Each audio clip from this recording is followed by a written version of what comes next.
Hello, ఎప్పుడైనా ఆలోచించారా?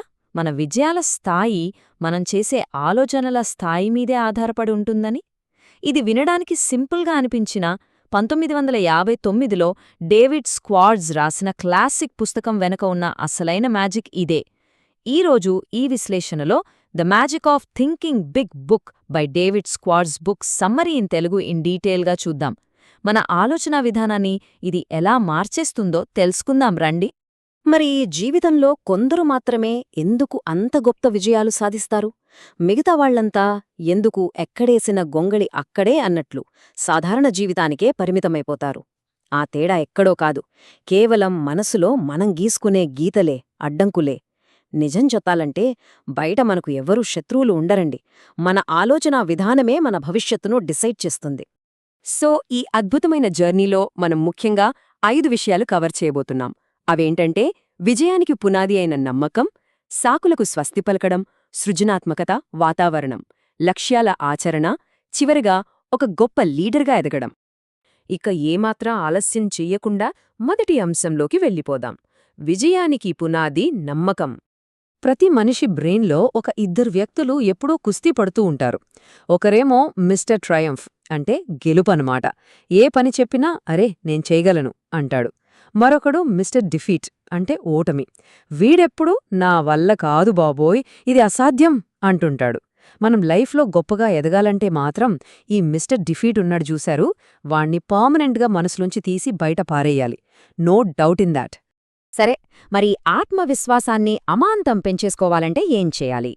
దానికి ఒక 5 సింపుల్ అండ్ పవర్ఫుల్ చిట్కాలున్నాయి. అవేంటంటే, ఏదైనా మీటింగ్లో ఎప్పుడూ ఫస్ట్ రోలో కూర్చోవడం, మాట్లాడేటప్పుడు ఎదుటివారి కళ్లలోకి సూటిగా చూస్తూ మాట్లాడటం, మనం రెగ్యులర్గా నడిచేదానికంటే ఒక 25% ఫాస్ట్గా నడవటం, అలాగే ఏమాత్రం భయం లేకుండా మన ఒపీనియన్ని ధైర్యంగా చెప్పడం. చివరగా మనస్ఫూర్తిగా ఓ చిన్న స్మైల్ ఇవ్వడం. వినడానికి చిన్నవే అయినా ఈ భౌతిక మార్పులు మనలో ఒక బిగ్ థింకర్ని నిద్రలేపుతాయి. ఇక రెండవ ముఖ్యమైన విభాగమేంటంటే సాకుల వ్యాధి. అదేనండి, దాన్ని నివారించడం గురించి.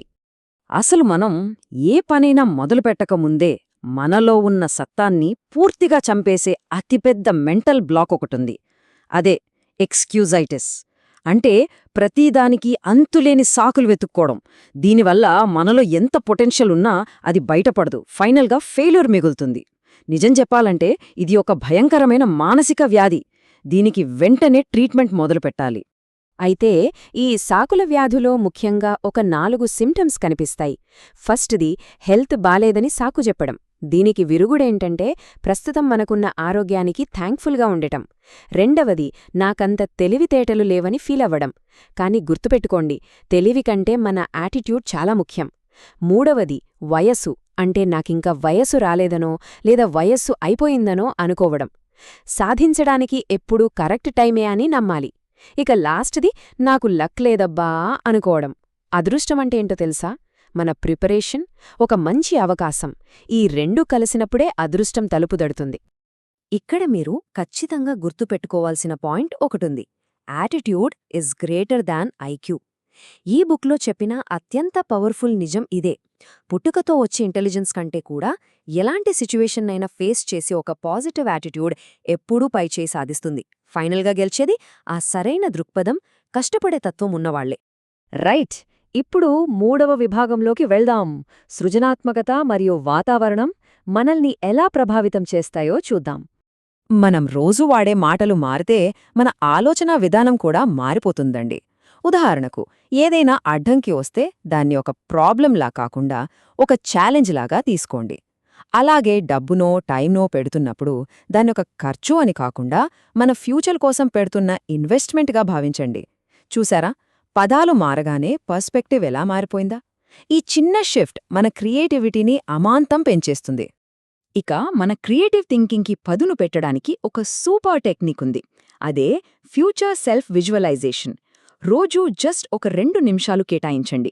కళ్ళు మూసుకుని కరెక్ట్గా 5 ఏళ్ల తర్వాత మీరు ఎక్కడ ఉండాలనుకుంటున్నారు, ఇలాంటి లైఫ్ లీడ్ చేస్తున్నారు అనేది చాలా క్లియర్గా ఊహించుకోండి. ఆ ఫీలింగ్ని ఎంజాయ్ చేయండి. ఈ చిన్న ఎక్సర్సైజ్ మనల్ని ఎప్పుడూ ఒక పాజిటివ్ ట్రాక్లోనే ఉంచుతుంది.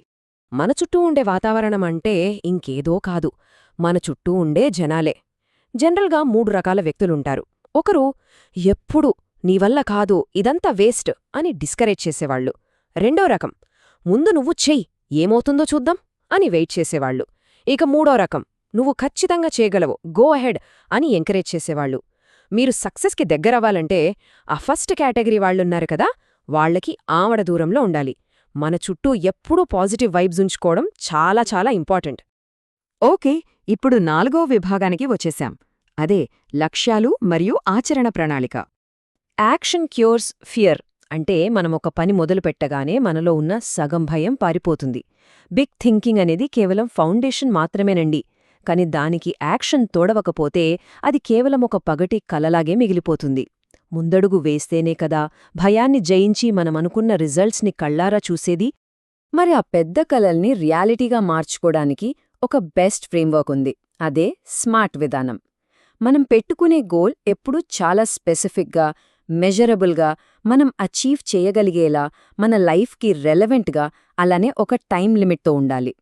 ఇలా ఒక పెద్ద గోల్ని చిన్న చిన్న పీసెస్గా బ్రేక్ చేసినప్పుడు దాన్ని రీచ్ అవ్వడం చాలా ఈజీ అయిపోతుంది. ఇక ఫైనల్గా 5వ విభాగం, ఒక లీడర్గా ఎదగడం గురించి తెలుసుకుందాం. ఒక గొప్ప లీడర్ అవ్వాలంటే కొన్ని ముఖ్యమైన అలవాట్లు చేసుకోవాలి. ఏ సిచ్యువేషన్ అయినా కేవలం మన వైపు నుంచే కాకుండా ఎదుటివారి పాయింట్ ఆఫ్ వ్యూలో కూడా ఆలోచించడం, అందరితో హ్యూమన్ టచ్ మెయింటైన్ చేయడం చాలా అవసరం. ఇంకో సీక్రెట్ ఏంటంటే రోజూ మీ ఫోన్లు, ల్యాప్టాప్లు అన్నీ కాసేపు పక్కన పెట్టేసి కనీసమో 30 నిమిషాలు ఒంటరిగా మీతో మీరు గడపండి. ఈ ఏకాంత సమయంలోనే మైండ్ బ్లాక్బస్టర్ ఐడియాల్నిస్తుంది తెలుసా? అలాగే ఒక లీడర్ తన మైండ్లో ఎప్పటికీ ఫిక్స్ చేసుకోవలసిన 5 సత్యాలున్నాయి. నంబర్ 1, లైఫ్ చాలా చిన్నది కాబట్టి చిన్న చిన్న ఆలోచనలతో టైం వేస్ట్ చేసుకోకండి. నంబర్ 2, మీరు ఎంత పైకి ఎదిగినా అక్కడ టాలెంట్కి ఎప్పుడూ ప్లేస్ ఉంటుంది. నంబర్ 3, ఐక్యూ కంటే మన యాటిట్యూడే గ్రేట్. నంబర్ 4, వట్టి ఆలోచనలు కాదు, యాక్షన్ చాలా important. And finally number 5, failure అంటే అక్కడితో ఎండ్ కార్డ్ పడినట్టు కాదు, అది మన ఫ్యూచర్ కోసం నేర్పించే ఒక పాఠం మాత్రమే. ఇదంతా విన్నాక మీలో ఒక ఉత్సాహం వచ్చుంటుంది కదూ? దాన్ని వెంటనే ఆచరణలో పెట్టటానికి ఈ 30 డేస్ యాక్షన్ ప్లాన్ సూపర్గా వర్కౌట్ అవుతుంది. మొదటి 10 రోజులు ఏ పనైనా సరే ఎస్ నేను చేయగలను అని మీ బ్రెయిన్కి పదే పదే ఫీడ్ చేయండి. 11 నుండి 20వ రోజు వరకు ఆ సాకులు చెప్పటం ఆపేసి ప్రాక్టికల్గా పని మొదలుపెట్టండి. ఇక 21 నుండి 30వ రోజు వరకు మీ ఆ పెద్ద లక్ష్యం వైపు రోజూ ఓ చిన్న అడుగు వేస్తూ వెళ్ళండి.